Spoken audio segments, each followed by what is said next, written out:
We're talking about Rise and Fall History of Sega.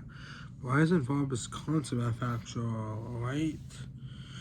So from a Sega, the film of a Genesis, the third party game Sonic for the consoles, right there we're talking about the consoles. Also the consoles in 1983, only in Japan pretty much. And it was called Sega SG-1000, Sega Game 1000. That was it pretty much. Next, we reached the Master System, same generation. Sorry about the ad. Look at these consoles and controllers. The Sega Master System, which was in 1986, I think. 1 year after the NES. But the Sega Master System didn't do as well as, wait for it, the Nintendo Entertainment System. The NES just really beat Sega and Atari by a large margin. Nintendo was so big at the time. They controlled most of the video game market in the 1980s.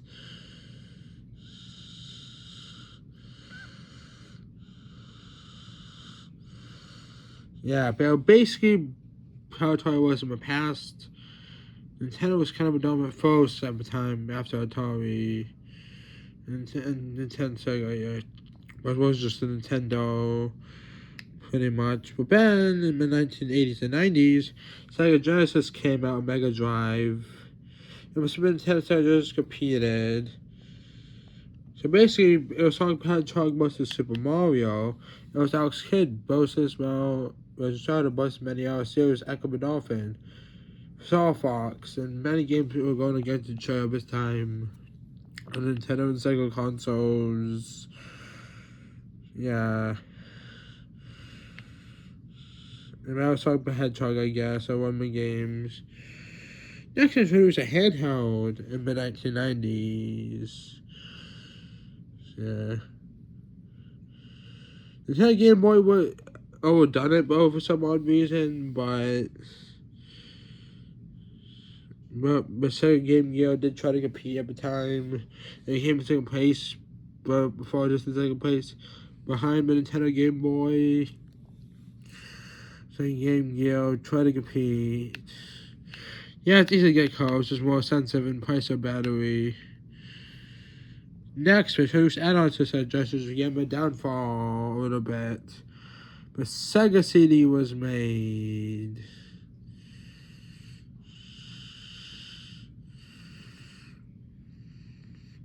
The Sega CD, yeah, it was a console add-on. And I'm saying 32X, this is kind of unusual commercial.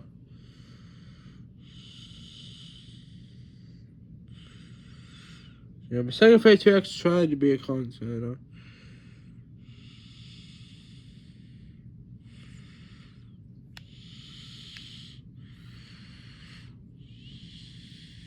Next, I don't want to what's that console, but Sega Saturn.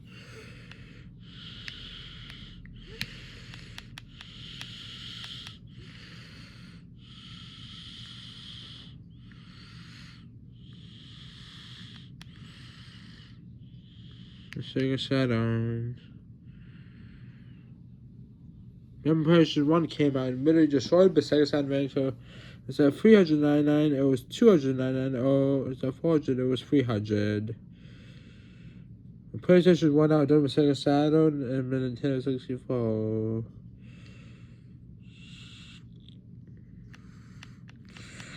Sega would never get as close as its competitors as they used to. Sega Dreamcast, I actually have that console. In fact, yes, I do. And so Sega Dreamcast came out in the late 90s and was really until the early 2000s. Yeah, it was a beast. Yeah. And when PlayStation 2 came out, it was just a matter of that. PlayStation 2 came out in the 2000s.